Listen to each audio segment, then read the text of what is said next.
আমার পাশে আমার কালু ভাই বসে রয়েছে, এটা কালু ভাই ছিল না, কালু ডাকাত, কালু মাস্তান ছিল, ঠিক কিনা বলো?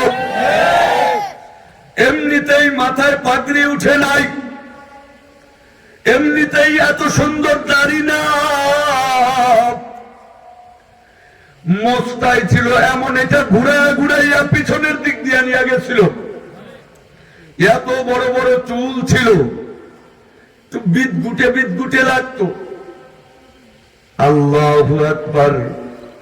চরমোনাই ময়দানে যাওয়ার পর, আল্লাহর ওলিদের বয়ান শোনার পর, আল্লাহর ওলিদের বয়ানের উসিলায় আল্লাহ পাকের খাস মেহেরবানিতে ওই কালু ডাকাত, কালু মাস্তান, আল্লাহু আকবার, আজকে দেখতে কত সুন্দর দেখা যায়।